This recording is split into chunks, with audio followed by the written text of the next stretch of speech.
बिस्मिल्लाहिर्रहमानिर्रहीम। अस्सलामु अलैकुम। उम्मीद है कि आप तमाम अहबाब खैरियत से होंगे। नादरीन, बहुत ही अहम न्यूज़ आपके साथ शेयर करेंगे। नादरीन, एक मरतबा फिर जो है पाकिस्तान की अदालत ने एक और गाजी को जो है तख्ता-ए-दार पर लटकाने का फैसला सुना दिया है।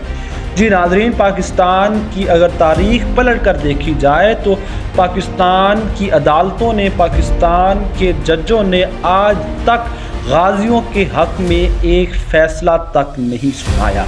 जब भी इनको फ़ैसला सुनाने का मौका मिला, गाजियों को जो है सज़ाए मौत का ही फ़ैसला सुनाया। पाकिस्तान बनने से पहले अंग्रेज़ जो हैं गाजियों को तख्ता-ए-दार पर लटकाते थे और पाकिस्तान बनने के बाद भी वही काम हो रहा है। समझ नहीं आती कि पाकिस्तान बनने का आखिर मकसद क्या था। नाज़रीन, मुकम्मल तफसीलात आपके साथ शेयर करते हैं। चैनल पर नहीं है तो चैनल को ज़रूर सब्सक्राइब कीजिए ताकि हर किस्म की न्यूज़ अपडेट आपके साथ शेयर कर सकें।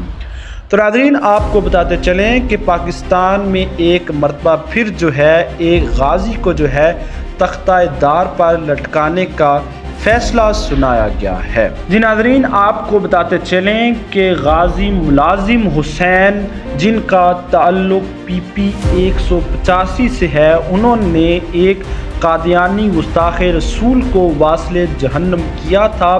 कल उनको अदालत में जो है सज़ाए मौत सुना दी गई है। जी नाज़रीन, पाकिस्तान में एक मरतबा फिर जो है एक गाजी को, एक आशिक़े रसूल को जो है सज़ाए मौत सुना दी गई है। इनका ताल्लुक़ जो है पाकिस्तान की मजहबी और सियासी जमात तहरीक लब्बैक पाकिस्तान से है। लब्बैक का एक और मुजाहिद जो है अपने रसूल सल्लल्लाहु अलैहि वसल्लम की शान पर कुर्बान होने के लिए तैयार है। जी नाज़रीन, गाजी फैसल जो है उनका भी केस अदालत में चल रहा है। अल्लाह से दुआ है कि अल्लाह पाक हमारे इन जजों को जो है हदायत दे और गाजियों में हक़ में फ़ैसला सुनाने की तौफीक दे। तो नाज़रीन, ये थी अहम तरीन न्यूज़ जो कि आपके साथ शेयर की। चैनल को ज़रूर सब्सक्राइब कीजिए। मिलते हैं नई वीडियो में नई खबर के साथ। अल्लाह हाफ़िज़।